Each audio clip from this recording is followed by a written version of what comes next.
아버지, 아버지께서 제 안에 계시고 제가 아버지 안에 있는 것 같이 믿는 사람들이 다 하나가 되게 하여 주시고 그들도 우리 안에 있게 하셔서 아버지께서 저를 보내셨다는 것을 세상이 믿게 하여 주십시오. 우리가 하나인 것 같이 그들도 하나가 되게 하기 위해 아버지께서 제게 주신 영광을 이 사람들에게 주었습니다. 제가 그들 안에 있고 아버지께서 제 안에 계십니다. 부디 그들로 온전히 하나가 되게 해 주십시오.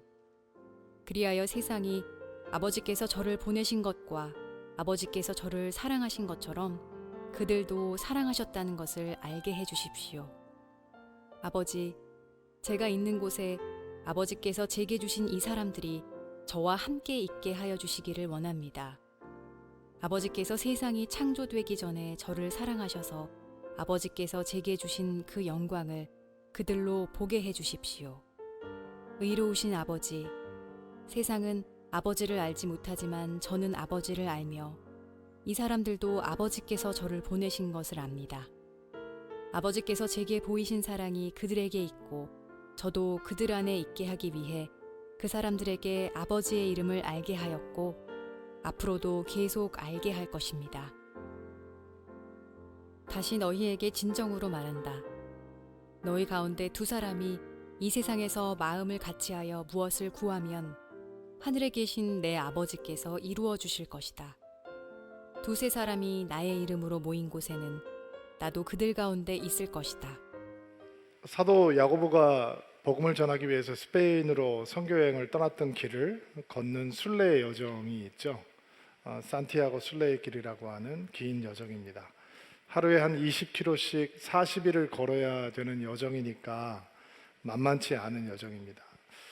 여러 가지 이유로 그곳을 방문하는 분들의 간증을 들어보고 얘기를 들어보면 조금 반응이 다르다라고 하는 것을 볼 수 있는데, 어떤 분은 목사님 너무 힘들었습니다. 진짜 거기 갔더니 기도밖에 할 게 없더라고요. 이렇게 얘기하시는 분들이 있어요. 이게 뭐 편한 길이 아니라 척박한 길을 걷는 여정도 포함을 하고 있기 때문에 기도밖에 할 게 없다라고 하는 말 속에 그 기도도 버거웠다라는 얘기, 생각도 담겨져 있는 거죠. 또 근데 반대로 다른 반응을 보이는 분들이 있어요. 목사님 너무 은혜로웠어요. 뭐가 그렇게 은혜로웠습니까?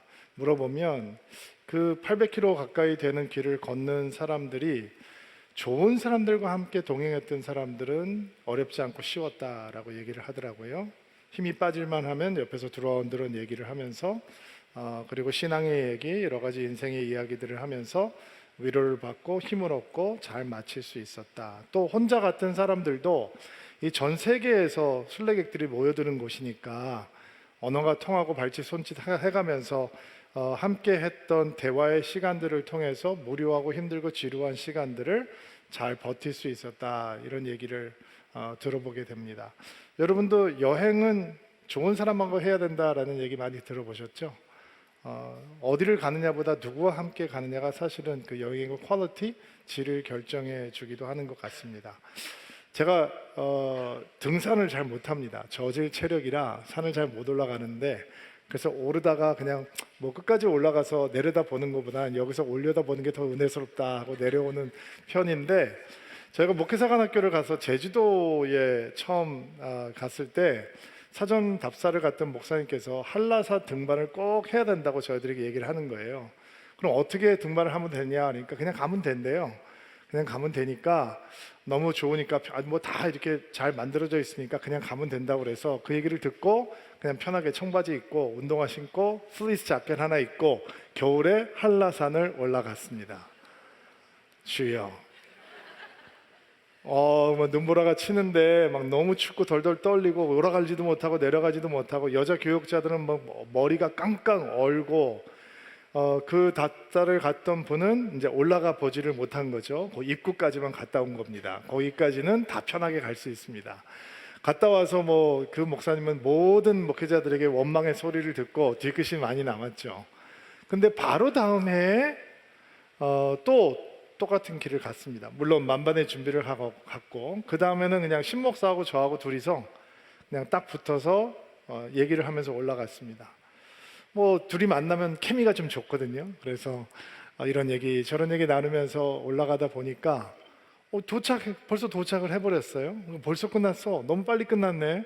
좀 더 올라가면 좋겠는데. 라면 한 그릇 먹고 내려오면서 어떻게 똑같은 일정인데 이렇게 느낌이 다를 수 있을까라는 생각이 들어요. 신앙은 예수님과 동행하는 여정입니다. 이게 평생 가는 여정입니다. 잠시 예수님과 동행하다가 나중에 천국에서 봅시다 헤어질 수 있는 것이 아니고, 그냥 예수님을 믿고 따르고 제자가 되고 동행을 하면 우리 천국 갈 때까지 끝까지 함께 가야 하는 것입니다. 이게 지루하거나 지겨울 수 있는 여정이 될 수도 있잖아요. 평생 한 분과 그 길을 걸어가야 된다면 무척 무료하고 지루할 수 있는 여정이 될 수 있는데도 불구하고, 그분과 함께하는 여정이 어떻게 기쁨으로 가득한 여정이 될 수 있는가? 대화의 풍요로움에 있는 것입니다. 사도 베드로는 우리의 신앙의 여정에 대해서 이렇게 가르쳐주고 있거든요. 여러분이 예수 그리스도를 본 일이 없지만 예수 그리스도께 사랑을 고백합니다. 지금 이 순간 그분의 모습을 보지 못하면서도 그분을 믿고 있고, 여러분의 마음은 말할 수 없는, 설명할 수 없는 기쁨으로 가득 차 있습니다. 이게 신앙의 열매죠. 우리가 예수님과 동행하며 예수님을 눈에 보지 못하지만, 눈으로 볼 수 없지만 눈에 보이는 것처럼 확신하고, 눈에 보이는 것처럼 사랑하고, 앞에 있는 것처럼 사랑하며 기쁨으로 가득 찰 수 있는 것, 이것이 신앙의 축복입니다. 주님과 대화한다라고 하는 표현 속에 우리는 쉽게 그럼 오늘 목사님께서 기도에 대한 이야기를 하실래나 보다 짐작을 하실 거예요. 물론 기도가 무엇이냐라고 얘기할 때 기도는 하나님과의 대화입니다 라고 우리가 정의를 할 수 있으니까, 물론 주님과 대화한다, 기도한다, 동의어가 될 수 있죠. 그러나 조금 더 넓은 의미로 대화라고 하는 것을 오늘 받아들이기를 바랍니다. 주님 앞에 기도하는 것도 대화가 될 수 있지만, 말씀을 묵상하고 말씀의 흔적이 남는 것도 대화입니다. 여러분, 리딩 지저스 할 때 그냥 완독만 올리지 마세요. 마음의 결단을 하세요. 한 줄이라도 좋으니까 여러분이 말씀을 읽으면서 느꼈던 것, 배웠던 것, 주님께 하고 싶은 말을 기록해 놓으세요. 예쁜 글씨로, 손글씨로 좀 써 놓으세요. 노트 좋은 거 사세요. 만약에 여러분이 240일 동안 그 은혜의 흔적을 남길 수 있으면 그 은혜의 흔적이 예수님의 목소리가 담겨 있을 것이고, 그 은혜의 흔적에 여러분의 소리도 담겨 있을 겁니다. 여러분에게 가보가 될 겁니다. 여러분의 자녀들이, 여러분의 손주들이, 그리고 여러분이 만나지 못한 그랜키드, 더 손주의 손주들이 그거를 보면서 우리 할머니가, 우리 할아버지가 이런 은혜의 흔적을 남겼다라고 하는 간증이 분명히 될 줄로 믿습니다. 성도들을 섬기는 것도 하나님을 향한 대화의 자리가 될 수 있고요. 우리가 지금 찬양했던 것처럼 예배하고 찬양하는 것도 하나님과 소통하는 장이 되고, 우리의 삶의 자리 전부가, 우리의 삶의 모든 부분이 하나님을 향해 말하고, 하나님의 이야기를 듣고, 하나님을 향해 소리치고, 하나님의 소리를 우리 안에 담는 소통의 장, 대화의 장이 될 수 있다라고 하는 조금 넓은 의미로 오늘 대화라고 하는 단어를 여러분께서 이해하시면 좋을 것 같아요. 동행의 여정에서 예수의 기쁨으로 충만하려면 바로 그 대화가 풍성해져야 한다라는 것입니다. 오늘 우리가 보게 될 요한복음 17장 말씀은 예수님의 기도거든요. 예수님께서 기도를 하시는데 기도가 세 가지 부분으로 나누어졌어요. 먼저 처음은 예수님께서 자기 자신을 위해서 기도하시고, 그 다음에 11 제자들을 위해서 중보하시고, 그 제자들의 복음을 듣고 앞으로 예수님을 믿게 될 미래의 제자들을 위해서 기도하시는 부분이 세 번째 부분이에요. 오늘 우리가 묵상하게 될 부분은 바로 세 번째 부분에 대한 말씀인데, 그 예수님의 기도 속에서 예수님과 동행하는 가운데 기도가 깊어지고 대화가 깊어지고 대화가 풍요로워지면 어떤 기쁨을 만나게 되는지 배울 수 있습니다. 한번 배워볼게요. 21절, 22절 말씀 한 목소리를 한번 읽어볼까요? 시작. 아버지께서 제 안에 계시고 제가 아버지 안에 있는 것 같이 믿는 사람들이 다 하나가 되게 하여 주시고,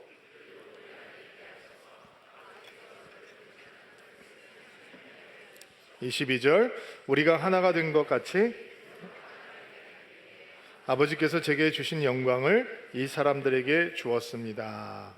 자, 예수님께서는 믿는 자들이 하나가 되게 해달라라고 간절히 중보하세요. 여러 번 반복되는 기도인데 비교 대상이 있어요.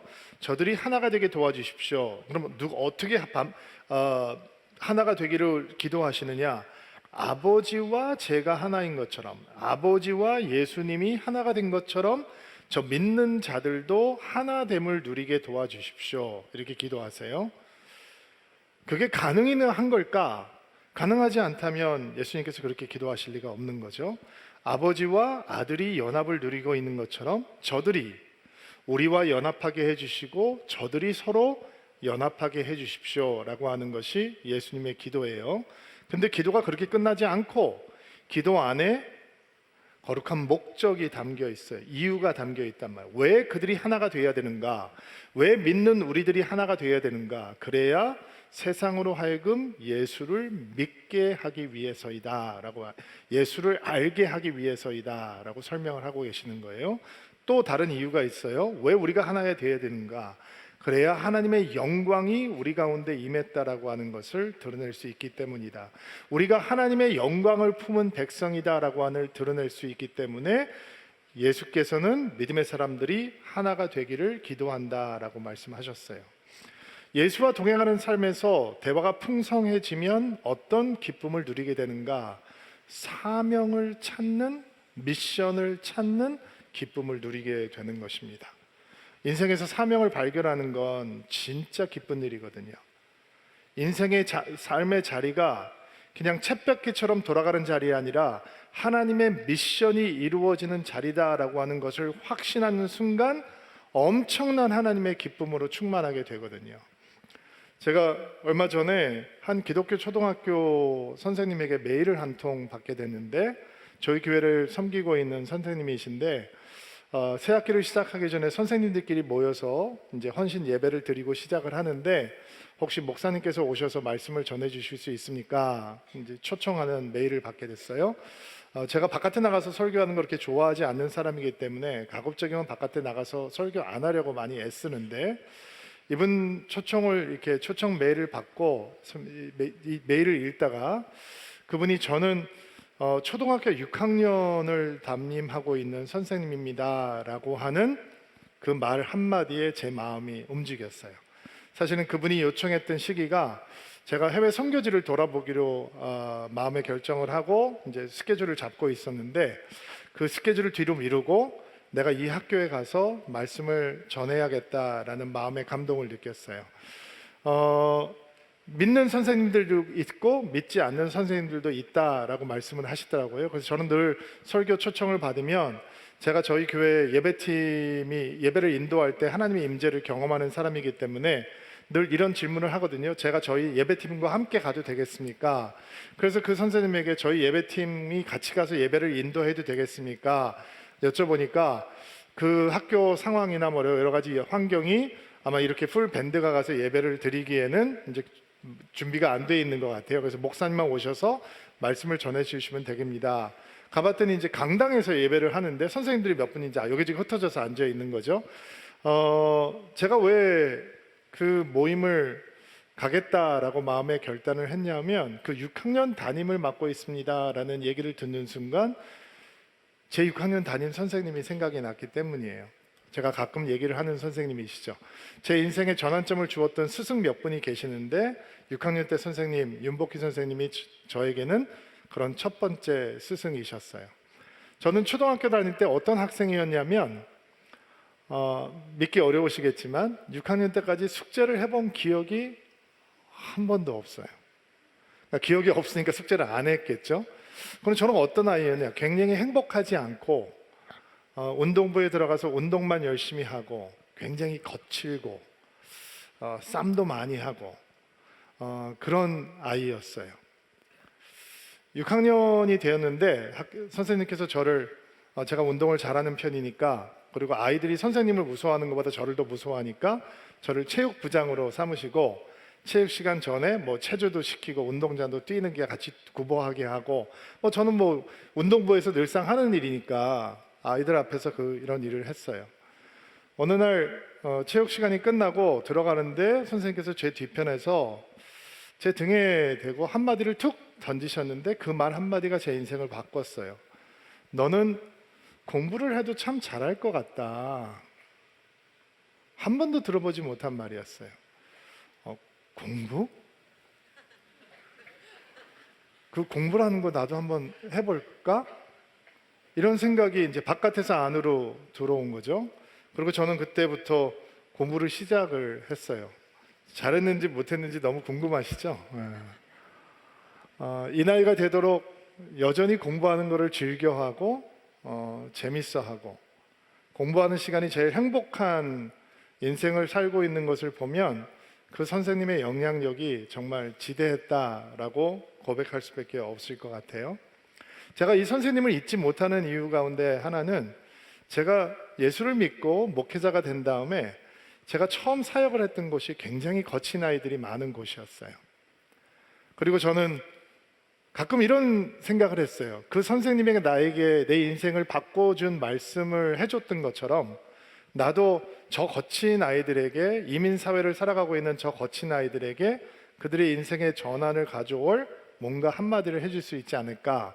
그래서 오늘은 아무개한테 가서 이런 말을 해야 되겠다. 대사를 쓰고 외우고 연습까지 했어요. 그리고 교회를 가요. 그리고 그 아이들이 예배드리는 모습을 보면 속에서 분노가 솟아오르는 거예요. 저놈의 자식 저거 저렇게 앉아가지고 저렇게 예배를 하고 막 이런 생각이 막 드는 거예요. 그러니까 제가 어렸으니까 이게 안 되는 거죠. 마음 따로 이게 몸 따로 노는 거예요. 근데 제 선생님께서도 젊으신 분이셨거든요. 근데 그분은 왜 그렇게 나한테 얘기해 주셨을까? 숙제를 한 번도 내지 않은 아이에게 왜 그렇게 말씀하셨을까? 오히려 그분이 했던 말은 굉장히 자연스럽지 않은 말인데, 오히려 자연스러운 말은 너는 싹수가 없다, 너는 싹수가 놀았다, 이렇게 뚜껑을 확 덮어버리는 말은 나에게 너무도 쉽게 할 수 있지만 아무것도 가능성이 보이진 않는 아이한테 너는 공부를 해도 잘할 것 같다라고 하는 얘기를 하는 게 젊은 선생님에게는 쉽지 않았을 텐데, 교육 현장에 경험이 많아서 저렇게 거칠고 말 안 듣는 애들은 이렇게 다뤄야 한다라고 하는 지혜가 있는 베테랑 교사라면 모르겠지만, 아니 그렇게 젊은 선생님이 그렇게 말 안 듣고 맨날 수업 시간에 아무것도 듣지 않는 아이에게 무슨 의도로 저런 말씀을 하셨을까 생각을 하게 돼요. 내가 목회자가 돼 보니까 그게 굉장히 힘든 일이다라고 하는 걸 깨닫게 된 거죠. 그래서 저는 혼자 이런 생각을 했어요. 혹시 그분이 예수를 믿는 분이었나? 그 당시 한국 교회가 막 엄청나게 부흥하는 시대였고, 캠퍼스에는 막 젊은이들이 복음으로 막 충만해지던 때였고, 곳곳에서 대학생 선교 단체들이 대학생들을 예수의 제자로 훈련하고 있는 때였으니까, 혹시 그분이 예수를 믿는 크리스찬이어서 그분이 이 거친 아이를 불쌍하게 보셨나? 6학년 담임이 된 다음에 보니까 사고뭉치 떡이가 하나 있는데 저 아이를 어떻게 하면 내가 잘 인도할 수 있을까? 애쓰고 고민하다가 준비된 멘트가 바로 그 말이었나? 저는 굉장히 많이 생각을 하게 됐어요. 제가 어렸을 때는 학교에서 촌지 문화가 굉장히 많았거든요.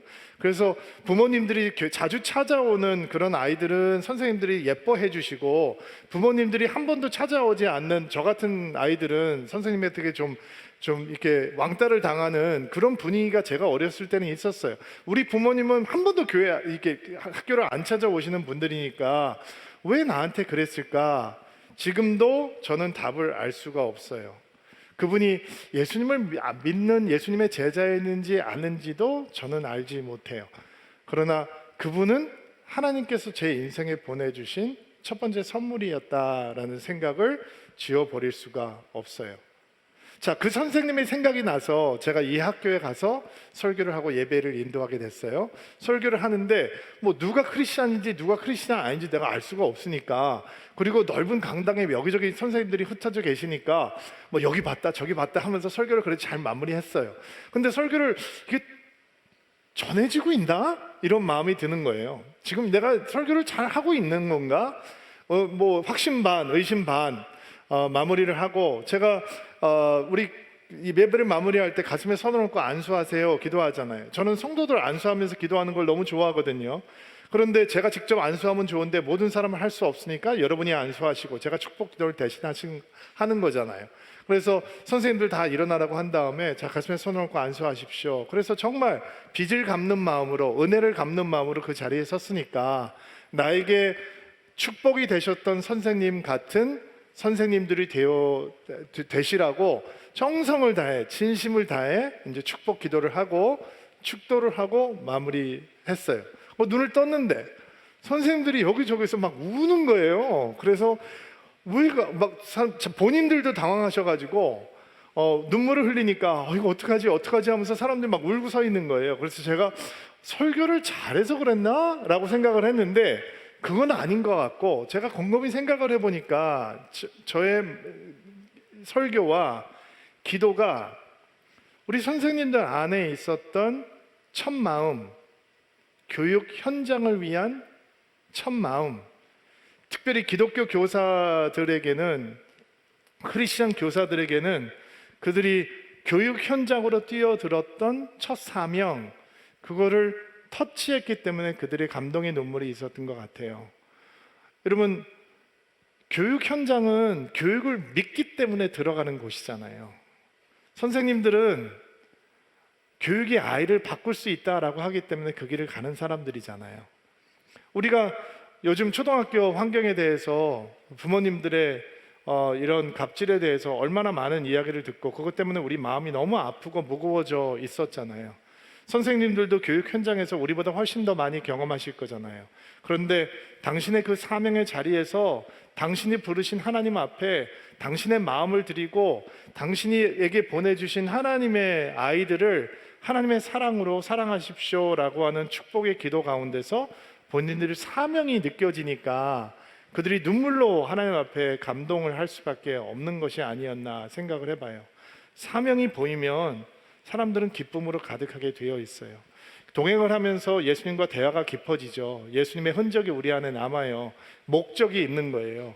그 목적은 하나님의 사명이 우리를 통해서 이루어지는 거예요. 세상이 예수를 알게 되는 것, 불신의 세상에서 믿음을 낳는 사람이 되는 것, 타락의 세상에서 영광의 하나님의 백성이 되는 것, 영광의 백성이 되어서 또 다른 하나님의 믿음의 사람을 낳는 통로가 되는 것, 이게 우리에게 주어진 사명이라는 거예요. 은혜는 언제나 사명과 함께 임하는 것입니다.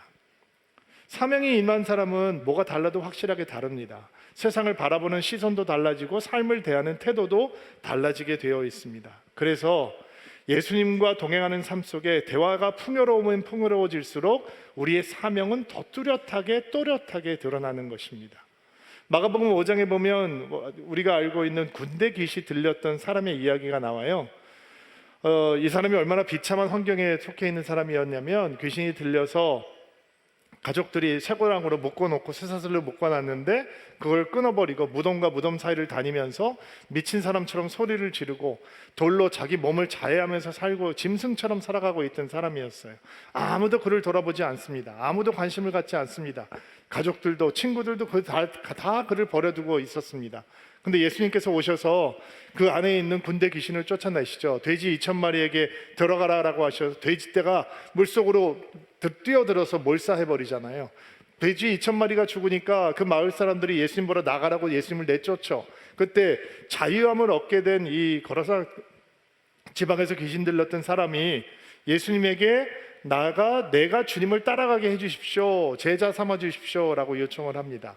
멋지죠? 귀신 들렸던 자가 예수님의 제자가 된다. 이 일곱 굴린 귀신 들렸던 막달라 마리아가 예수님의 제자가 될 수 있으니 이 사람도 당연히 군대 귀신 들렸다가 자유함을 얻었으니 예수님의 제자가 되면 얼마나 많은 간증을 할 수 있겠습니까? 그런데 예수님께서는 허락지 않으셨다라고 성경은 이야기합니다. 이 시험거리죠. 누구는 받아주고 누구는 안 받고, 이거 시험거리잖아요. 근데 그에게 뭐라고 말씀하시냐면, 너는 내 가족과 식구들과 친구들에게 돌아가서 주님께서 내게 얼마나 큰 일을 해주셨으며 얼마나 큰 자비를 베풀어 주셨는지 말하라 라고 이야기를 합니다. 사명이 달랐던 겁니다. 그는 귀신으로 붙잡혀 있다가 자유함을 얻은 다음에 가족에게 돌아가야 됩니다. 식구에게 돌아가야 됩니다. 친구에게 돌아가야 됩니다. 근데 감정이 생각해 보면 식구가 누구냐? 그 무덤에서 살도록 그냥 내버려 뒀던 사람들이거든요. 쇠사슬로 묶어놨던 사람이거든요. 친구들이 누구냐? 그렇게 짐승처럼 살고 있는데 온몸을 찢으면서 살고 있는데도 관심을 갖지 않았던 사람들이 친구거든요. 그들에게 돌아가라라는 것입니다. 여러분, 은혜는 언제나 사명을 동반하는 것입니다. 예수님과의 대화가 깊어지면 깊어질수록, 우리 안에 예수님의 은혜의 흔적이 많이 남으면 남을수록, 우리가 주님 앞에 올려드리는 기도와 주님께서 데려오는 하나님의 은총이 뜨겁게 만나면 만날수록 우리에게 사명은 더 뚜렷하게 보이는 것입니다. 사명이 보이면 기쁨으로 가득해지는 것이죠. 여러분, 가정을 바라보세요. 하나님께서 하나님의 아들과 하나님의 딸을 지으신 다음 어떤 아빠를 만나면 이 아이가 가장 나를 사랑하는 아이로 커질까 고민을 하다가 여러분의 집에 보내주시는 거예요. 그거를 사명으로 받으면 두렵고 떨리는 마음으로 기도하며 그 아이들을 양육하겠죠. 사명이 아니면 내 마음대로 키우려고 할 거예요. 내 마음대로 조정하려고 할 거예요. 집착하려고 할 거예요. 여러분의 직장을 바라보십시오. 여러분의 직장이 사명이 되는 순간 여러분은 적게 일하고 돈 많이 버는 게 신의 직장이다라고 하는 거짓말 믿지 않을 겁니다. 여러분의 직장을 사명으로 받아들이는 순간 나는 누구보다 열심히 일하고 누구보다 열정적으로 일하며 누구보다 헌신하고 누구보다 희생하는 것은 당연하다라고 받아들이게 될 것입니다. 내 직장이 나의 사명이 되는 순간 그 자리는 내가 하나님을 영화롭게 하는 자리가 되고 하나님을 예배하는 자리가 되고 예수 그리스도의 제자로 그리스도와 동행하는 자리가 될 것입니다. 제가 목회를 바라보면서 이것이 나를 부르신 하나님의 나에게 주신 사명이다라고 생각하는 것처럼 여러분은 내일 출근해야 하는 자리, 여러분이 서 있어야 되는 자리를 하나님께서 나를 부르신 자리요, 하나님께서 나를 보내시는 자리요, 하나님께서 나를 기름 부으신 자리다라고 생각하게 되는 순간 여러분은 여러분의 직장과 여러분의 학교와 여러분의 삶의 터전을 바라보는 시선은 완전히 바뀌게 되어 있는 것입니다. 사명을 만난 사람은 기쁩니다. 돈이 우리를 기쁘게 하는 것이 아닙니다. 있으면 기분은 잠깐 좋아지겠죠. 감각적인 기쁨. 이 감각적인 기쁨이 뭔지 아세요? 밥 많이 먹으면 조금 행복합니다. 근데 너무 많이 먹으면 불쾌해집니다. 이게 감각적인 기쁨의 한계입니다. 그러나 사명은 우리를 하늘의 기쁨으로 충만하게 채워주는 것입니다. 주님과 동행을 하며 주님과 대화가 깊어지면 사명이 보이기 시작하고 사명을 발견하면 예수의 기쁨으로 채워지기 시작하는 것입니다. 자, 23절부터 26절까지의 말씀, 대화를 통해서 찾을 수 있는 두 번째 기쁨을 한번 만나볼게요. 23절 읽어주시겠어요? 시작. 제가 그들 안에 있고 아버지께서 제 안에 계십니다. 부디 그들로 온전히 하나가 되게 해 주십시오. 그래야 세상이 아버지께서 저를 보내신 것과 아버지께서 저를 사랑하신 것처럼 그들도 사랑하셨다는 것을 알게 해 주십시오. 아버지, 제가 있는 곳에 아버지께서 제게 주신 이 사람들이 저와 함께 있게 하여 주시기를 원합니다. 아버지께서 세상이 창조되기 전에 저를 사랑하셔서 아버지께서 제게 주신 그 영광을 그들로 보게 해 주십시오. 25절. 저는 아버지를 알며 26절 다 같이. 저도 그들 안에 있게 하기 위해 그 사람들에게 아버지의 이름을 계속 알게 하였고 앞으로도 계속 알게 할 것입니다. 자, 우리가 특별히 주목하고자 하는 예수님의 기도는 알게 해달라라고 하는 기도예요. 특별히 23절에 나와 있는 뭐를 알게 해달라라고 기도하셨냐면 하나님이 그들을 사랑하셨다는 것을 알게 해달라라고 하는 기도를 좀 주목해 보려고 해요. 예수님과 동행하면서 예수님과의 대화가 깊어지고 풍요로워지기 시작하면 우리에게 어떤 기쁨이 임해오느냐, 하나님의 사랑을 알게 되는 기쁨을 누리게 되는 거예요. 하나님의 사랑을. 너무 평범하죠. 하나님의 사랑을 안다라고 하는 것은 앞뒷면이 있어요. 먼저 하나님이 나를 사랑하셨다라고 하는 것을 아는 것이고, 두 번째, 내가 하나님을 사랑할 수 있다라고 하는 것을 아는 거예요. 대화의 아름다움은 딴 목적이 아니라 대화하는 대상이 목적이 될 때 아름다워져요. 친밀과 연합이 목적일 때 대화는 진정성을 띠는 거예요.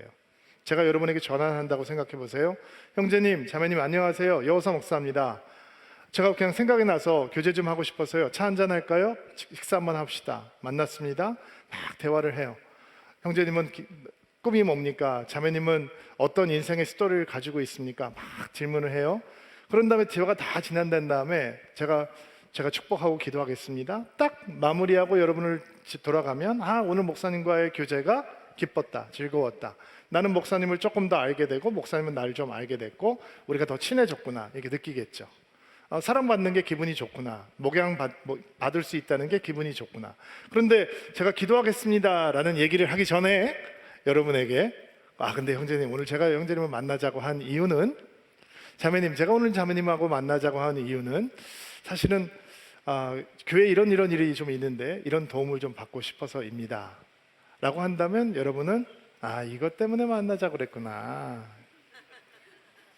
목적이 따로 있었네.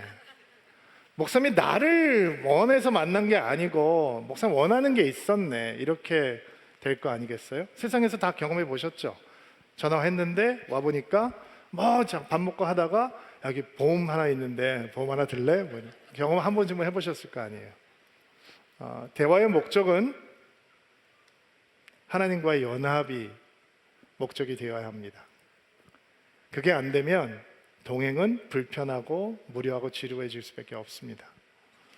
여러분 어떻게 풍요로운 하나님과의 대화가 가능한가?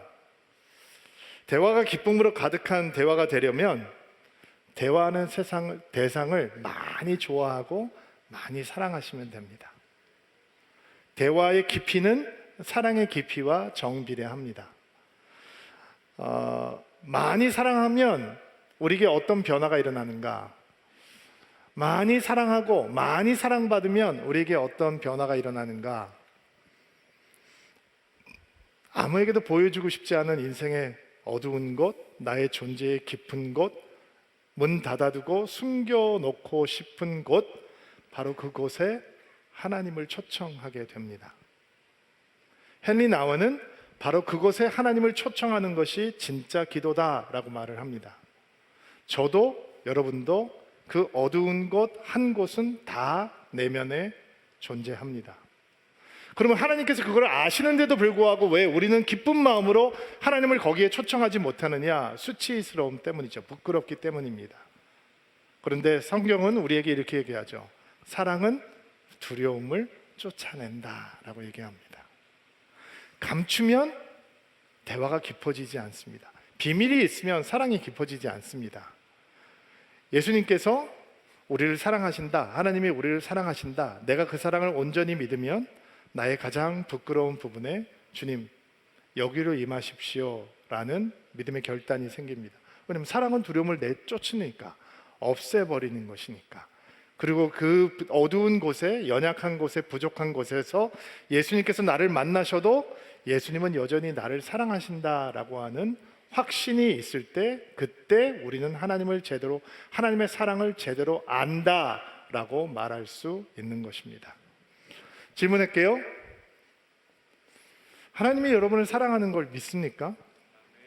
그렇죠. 아멘이 이렇게 앞에 있는 사람만 나오잖아요. 네. 그러면 좀 더 힘든 질문을 할게요. 여러분은 정말 주님을 사랑하십니까? 자신 없죠. 예수님, Jesus, I love you. 그때 예수님이 영혼이 안 느껴지네. 도무지 영혼이 안 느껴져는 진정성이 없어. 이렇게 얘기를 할까봐 혹시 여러분 마음의 주저함이 있습니까? 여러분 이런 경험이 있습니까? 형제님 사랑해요. 아니면 가족끼리도 여보 사랑해, 당신 사랑해 했는데 영혼이 안 느껴지고 말소리만 들리는 그런 경험, 저는 누구나 다 경험을 해봤을 거라고 생각합니다. 혹시라도 우리가 주님을 향해서 주님, 내가 주님을 진정으로 사랑합니다 할 때 나의 고백이 그렇게 영혼 없는 꽹가리 같은 고백이 되면 어떡하지? 이런 두려운 마음, 진정한 신앙의 사람이라면 한 번쯤은 가져보았을 것입니다. 주님이 나를 사랑하십니다. 머리로 압니다. 그런데 내 마음을 감동하지 않습니다. 왜 그렇습니까? 삶의 상황이 녹록지 않기 때문이죠. 피부로 느껴지지 않기 때문입니다. 내가 주님의 사랑을 안다. 내가 주님의 사랑을 안다. 그 의미는 사랑을 받고 있고 사랑한다라고 하는 의미인데, 내가 주님을 사랑은 안다라고 하는 증거가 무엇이냐? 확인해 보세요. 주님께서 원하는 것을 나도 원하는 겁니다. 주님께서 관심을 갖고 있는 것을 나도 관심을 갖고 있는 것입니다. 주님께서 싫어하는 것을 나도 싫어하는 겁니다. 주님께서 바라보고 있는 것을 나도 바라보는 것입니다. 그리고 주님께서 인도하시는 것을 철저하게 신뢰하는 것입니다. 우리가 좋아하는 다윗이 시편에서 이런 고백을 하죠. 여호와는 나의 목자시니 내가 부족함이 없으리로다.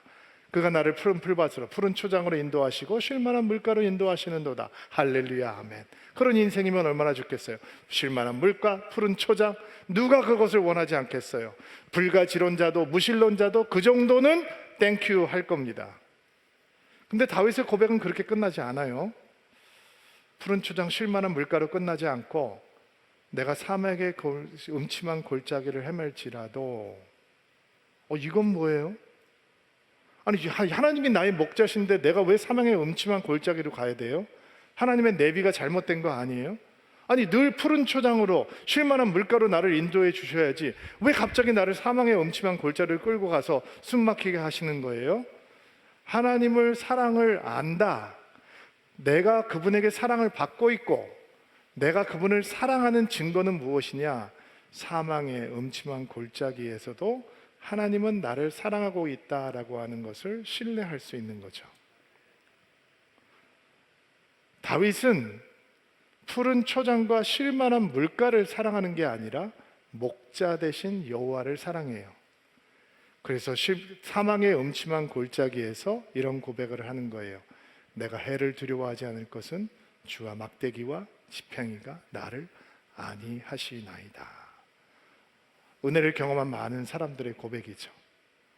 주님의 사랑을 알면, 내가 사랑을 받고 있고 내가 주님을 사랑하는 존재라고 하는 것을 알면 주의 인도하심을 이렇게 끝까지 신뢰할 수 있는 것입니다. 여러분, 사랑을 온전히 아는 사람과 그렇지 못한 사람은 인생의 출발이 달라집니다. 시편 1편 말씀에 복 있는 사람은 악인들의 꾀를 따르지 아니하고 죄인들의 길에 서지 아니하고 오만한 자리에 앉지 아니하고 오직 여호와의 율법을 즐거워하여 그의 율법을 주야로 묵상하는 자로다. 너무 잘 알고 있는 말씀이죠. 그 여기에 여호와의 율법을 주야로 묵상하는 자로다. 먹고 간직하고 붙들고 있는 자다라고 하는 바로 그 단어와 시편 2편에 나오는 이 단어가 같은 단어입니다. 어찌하여 이방 나라들이 분노하며 민족들이 헛된 일을 꾸미는가? 헛된 일을 꾸민다라고 했을 때 그 꾸민다라고 하는 단어와 주야로 율법을 묵상한다라고 하는 단어가 같은 단어입니다. 이게 무슨 얘기냐면, 하나님의 사랑을 제대로 알면 인생은 은혜를 묵상하는 기쁨 속으로 들어가게 되는 것이고, 하나님의 사랑을 제대로 알지 못하면 인생은 분노하고 헛되고 허망한 일을 꾸미는 인생으로 전락해 버리게 되는 것입니다. 많이 사랑받으면 많이 사랑하는 것을 배우게 됩니다. 많이 사랑하면 깊게 대화하는 것이 열리게 됩니다. 거기서 하나님의 사랑을 아는 진짜 기쁨을 만나게 되는 것입니다. 말씀 한 곳만 더 묵상할게요. 오늘 마태복음 18장 말씀도 읽었는데 19절 20절 말씀 한 목소리로 한번 읽어주시겠어요? 시작. 다시. 너희 가운데 두 사람이 이 세상에서 마음을 같이하여 무엇을 구하면 하늘에 계신 내 아버지께서 이루어 주실 것이다. 두세 사람이 나의 이름으로 모인 곳에는 나도 그들 가운데 있을 것이다. 우리 잘 알고 있는 말씀이죠. 이 말씀을 왜 요한복음에 있는 예수님의 제자들을 향한, 미래의 제자들을 향한 기도와 연관을 시키려고 하냐 하면, 예수의 동행하는 기쁨을 배우는 그 깊은 풍요로운 대화 속에는 믿음의 사람들과 함께 기도하는 기쁨이 포함되어 있기 때문이에요. 우리가 지금 읽었던 마태복음 말씀은 혼자 기도하지 말고 함께 기도해라, 이런 뜻이에요. 혼자 기도하면 안 듣겠다, 이런 뜻이 아니고, 혼자 기도하는 것은 아름다운 것이 아니다, 이런 의미가 아니라 함께 기도하는 것에 특별한 능력이 있다, 이런 말씀을 예수님께서 가르쳐 주고 있는 것이죠. 왜 그럴까요? 혼자 기도하면 지치니까, 혼자 기도하면 쉽게 포기하니까, 혼자 기도하면 쉽게 산만해지고 쉽게 유혹에 넘어가고 쉽게 길을 잃기 때문에 우리는 함께 기도할 수 있는 믿음의 동행자들이 필요하다라는 것입니다. 두세 사람이 함께 있는 곳에, 혼자나 두세 사람이나 뭐가 그렇게 차이가 있어요. 그럼에도 불구하고 예수님께서는 두세 사람이 내 힘으로 함께하는 곳에 나도 거기에 있겠다라고 하는 약속을 걸어주시는 거잖아요. 함께 기도하는 것이 특별한 은혜이고 특별한 기쁨이다라고 하는 것을 알려주시는 것이죠. 어떤 유명한 방송인 한 분이 자신이 졸업한 대학에서 한 연설, 졸업식 연설의 영상이 많이 돌아다니고 있어요. 아마 여러분도 보셨을 것 같은데, 그 졸업생 연설에서 그분이 이런 이야기를 했어요. 아무도 믿지 마라. 우리는 가족이다 라고 다가오는 사람은 특별히 더 믿으면 안 된다. 인생은 어차피 독고다이다. 혼자 그렇게 쭉 가라. 이런 말씀을 하더라고요. 인생을 이미 살아봤던, 그것도 험한 방송계에서 스타로 자리매김하면서 얼마나 힘든 여정이었겠어요. 그 여정을 살았던 스타가 인생을 막 시작하는 후배들에게 아무도 믿지 마라. 특히 가족이라고 살갑게 다가오는 것들은 더 믿으면 안 된다. 인생은 독고다이다. 혼자 쭉 가라 라고 얘기를 하는 이유, 여러분 세상에서 사시니까 아시죠?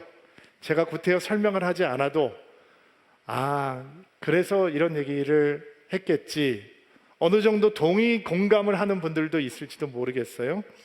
저는 그분이 모든 사람이 알고 있는 스타로서의 삶을 살면서 참 힘들고 척박하게 살았나 보다, 버거웠나 보다, 그래서 그가 할 수 있는 조언이 이런 조언이었나 보다, 저는 목사니까 아이고 이분 예수 믿으면 좋겠다, 이런 생각을 했어요. 예수님은 다른 말씀을 하시죠. 인생은 독고다이면 안 된다, 이렇게 말씀을 하세요. 어떻게 힘든 거를 혼자 하시려고 해요? 여러분은 영성, 기도, 예수님과의 대화, 예수님과의 풍요로운 관계, 이러면 수도원에서 은은한 무슨 그레고리안 챈트가 울려 나오는 이런 분위기로 생각을 하시나요? 여러분 그렇지 않아요. 예수님과의 대화, 피 터지는 싸움터예요. 예수님과의 동행, 치열한 영적인 전쟁이 일어나는 곳이에요. 나는 원하지 않지만 때로는 치명적인 한 방을 얻어맞고 숨이 막혀서 넘어져서 쓰러질 때도 많이 있는 곳이고, 나는 승리하려고 하지만 등 뒤에서 내리치는 누군가의 펀치가 나를 숨막히게 찍어 누르는 곳이 삶의 터전이잖아요. 어떻게 혼자 기도하면서 그 길을 걸어가려고 하세요? 인생은 독고다이면 절대로 안 된다, 예수님께서 말씀하시는 거예요. 두세 사람이 함께 있는 곳에 내가 함께 할 것이다. 우리가 너무 잘 알죠. 혼자 사는 것은 편한데 더불어 사는 것이 유익해요. 함께 가는 것이 더 유익하다고요. 그런데 우리가 혼자서는 잘하는데 더불어 살아가는 것에 너무 부족한 사람들이에요.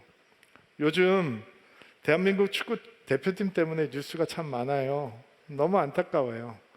저는 운동선수들 이렇게 교제하는 분들이 좀 있었어서 태극마크를 달고 있었던 여러 가지 운동을 하는 분들의 간증을 들을 기회가 있었거든요. 그분들은 이렇게 간증을 하더군요. 태극마크, 태극기를 가슴에 다는 순간 몸이 깨어져도 상관없다라고 뛴다는 거예요. 뼈가 부러지는 한이 있어라도 나는 이 태극기를 빛내기 위해서 내 몸 한 몸 바치겠다라고 하는 결단이 우리 대표 선수들에게는 있더라고요. 그런데 뉴스가 너무 많이 나오고 자극적인 뉴스가 너무 많이 나오니까 우리 젊고 어린 선수들인데 너무 마음이 안타까워요. 뉴스 좀 그만 나오면 좋겠는데, 여러분 우리나라에서 어떤 위치에 있는 사람보다 가장 힘든 자리가 축구 국가대표 같아요. 여러분 양궁 선수가 결승전에서 졌다고 이렇게 욕먹는 거 보셨어요? 여러분, 탁구 선수가 예선 탈락했다고 이렇게 막 며칠 동안, 몇 달 동안 기사가 뜨면서 하는 거 봤나요? 근데 이상하죠. 축구 선수는 대한민국의 가장 깊은 감정을 격동시키는 것 같아요. 끝날 줄 몰라요. 축구가 팀으로 하는 스포츠잖아요. 근데 팀으로 하는 스포츠를 평생 했는 사람들도 팀으로 살아가는 게 쉽지가 않은가 봐요. 그래서 저는 이런 말을 좋아해요. 팀보다 위대한 선수는 없다. 팀보다 탁월한 선수도 없다. 그러면 기독교 용어로 바꿔볼까요? 공동체보다 위대한 성도는 없어요. 혼자 가는 성도는 어리석은 성도예요. 외롭게 살아가는 성도는 바보 성도예요. 그렇게 하면 안 되는 거예요.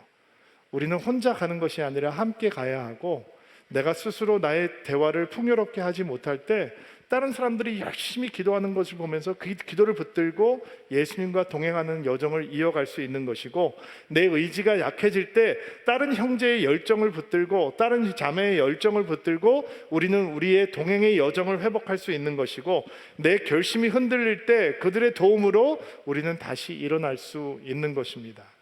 동행하는 기쁨을 누리려면 반드시 함께 기도하고 함께 대화하는 사람들이 있어야 하는 것입니다. 저는 오늘 설교가 만약에 여러분 마음속에 하나님, 나 기도하고 싶습니다. 나 하나님과 소통하고 싶습니다. 내 안에 하나님의 은혜의 흔적이 막 쌓이는 한 해가 됐으면 좋겠습니다. 라는 생각이 들어왔다면 오늘 설교 성공.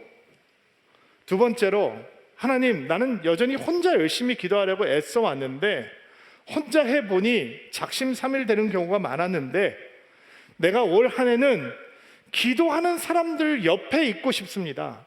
함께 기도하는 자리를 맛보고 싶습니다. 나에게 함께 기도할 수 있는 사람들을 만나게 해주시고 내가 함께 기도할 수 있는 자리를 찾게 해주세요 라는 기도가 요만큼이라고 시작됐다면 오늘 설교는 대박 설교입니다. 저는 예수님과 여러분과 나누는 이 동행의 여정 가운데 풍요로운 대화가 있게 되기를 바랍니다. 거기에서 하나님께서 주시는 큰 기쁨으로 충만해지는 멋진 은혜가 사랑하는 드림인들과 함께 하기를 주의 이름으로 축복합니다. 오랫동안 앉아 계셨는데 다 일어나시겠어요? 자, 제가 여러분들을 위해서 3번 초청하고 3번 기도할게요. 여러분은 하나님께서 감동 주시는 대로 반응하면 되겠습니다. 첫 번째 초청입니다. 예수님과 동행하는 가운데 예수님의 대화가 기쁨이 되는 이유는 그 대화 속에서 우리는 새로운 미션, 새로운 사명을 만나기 때문이라고 했습니다. 예수를 알게 하는 사명이죠. 하나님의 영광의 백성으로 살아가게 되는 사명입니다. 목사님, 내 안에 그 새로운 사명이 회복되기를 원합니다. 소망하는 분들마다 가슴에 손을 얹고 안수하시기 바랍니다. 하나님, 눈에 보이지 않는 예수님을 눈에 보는 것처럼 믿습니다.